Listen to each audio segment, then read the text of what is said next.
Hi, I'm John, Chief Exec and founder of Helm Squared. We are a live event engagement service that offer anything from your event ticketing solutions through to live event engagement, promotional activities, and also data capture services, live printing, that type of thing. Great. Hi, John. John, could you please describe your company and some of the other services that you do? Yeah, so our company basically live print social media photos. That's our core service.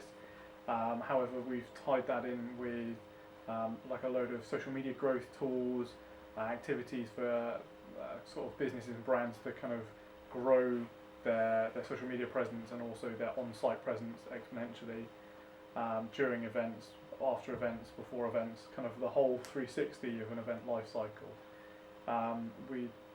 The whole idea came around basically because we would always take photos but nobody ever printed them off. So we thought, well, how can we get people actively printing photos off at an event but also make it attractive to brands? So the whole thing kind of kicked off from there, and now we work with big brands like Red Bull, Domino's, Animal UK, loads of universities and educational institutions around the country. But then on top of that, we've obviously got the ticketing side of things. So now we're actually able to deliver the pre-event kind of event ticketing solutions. Obviously then fulfill that through the OSO Chimp stuff, which is during the event, and then post-event we can kind of offer loads of analytics and reporting to kind of give you the full picture of everything to do with your customers, your guests, and how the event performed. And can you tell me how many employees do you have? Yes, so at the moment there's 5 employees at the company, one of which works remotely. He's based up in Bristol, and yeah, we're kind of currently growing, so we're trying to attract about 3 new staff almost one new member of staff a month at the moment. And please can you describe how remote working works for your business? Yeah, so remote working, it's always a bit of a tricky one to balance. I think sometimes, especially in a traditional office environment, remote working can seem a bit scary. However, I think when properly managed, it can be really useful, and it certainly proved useful for us. It's opened the doors up to better developers than we can access down here, but also it means that if any of our staff are actually off ill, or they're off working elsewhere, they can still access all the tools and kind of functionality they need to be able to do their job back here. So it was one of those steps that we took to kind of grow the business, and we didn't know how it would pan out, but actually it's working really well for us. And when did you introduce remote working? Almost as soon as we started, actually. So we introduced it sort of early 2016, about just shy of a year after we started running our business properly, and it's just been going great since then. And what would happen to your company if you did not have remote working as an option for your staff? If we weren't able to offer remote working, I wouldn't see any massive detrimental effect straight away. However, it would mean that we'd have to rely on people then always being in the office, always being here on time, always kind of relying on traffic and various other kind of uncertainties that are out there at the moment. But I don't know what we do. And does remote working help improve creativity and innovation in your company? I think so. I think it certainly improves creativity. Obviously, because people can work wherever they are, you could effectively work from a park and still be doing the same job, but because you're outside of the 4 walls of the office, you're actually able to see what's going on, and like, even if it doesn't apply to your business necessarily, but you can see various processes that could then be fed into a particular chain of activities. And do you think there's any negative aspects to remote working?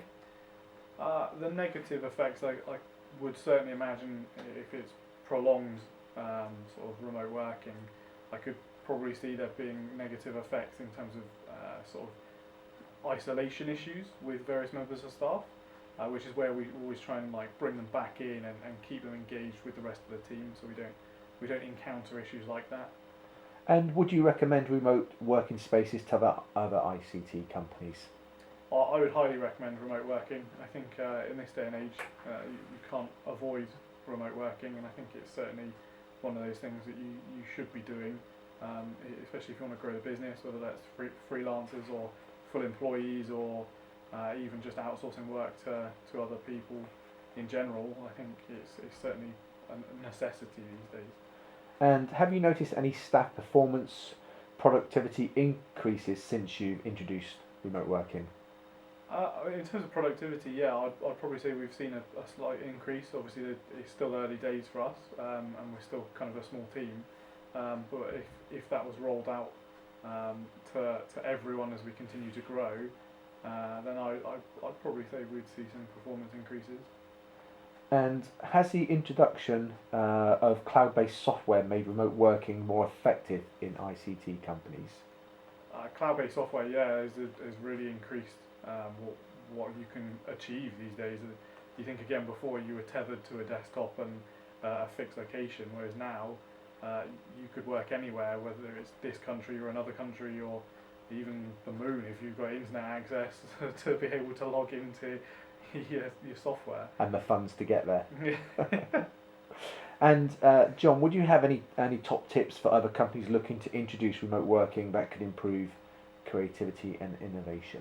Yeah, so my top tips would probably be make sure that everyone's aware of obviously what the rules are kind of around remote working, whether that's sort of confidentiality agreements, you don't want your data going missing or being left on a tube, which is all too often done. But also you want to avoid those isolation issues, so always make sure those remote workers are still kind of captivated by what's going on in the team, so they feel included. And even if it's just arranging a coffee with them all the time, or like a Skype call, so you've still got that face-to-face element, even if they are over in Australia or in this country, it kind of bridges that gap to be able to go forward effectively, I suppose. And your staff that do work remotely, where do they typically work from? What's their environment? So it varies. We've got people that work in offices elsewhere. We've also got a guy that works out of his bedroom, like his spare bedroom. So it does vary from person to person. But yeah, I can't see why not. I mean, I'm just as bad. I like to work at home every now and again. So I think if you're wanting to do it, I think that your staff should be able to do it if that's how they focus best sometimes. So And the environment you can create for yourself probably is more conducive to being a bit more innovative, because you're not confined to the office where sometimes you're drawing blanks on your creative ideas. So having that relaxed environment, something that's a bit more familiar to, like you say, working outside in a park or somewhere, there's lots going on, you can pick up some great ideas. yeah, and especially being in such a creative environment anyway, it's easier for you to kind of be out of the situation, and even if you just glaze over for 5 minutes, you then kind of subconsciously are thinking about loads of stuff that's going on, and then you go, oh, hold on a minute, in a bit of a brainwave, and then you can apply that to whatever you might have been stuck on before.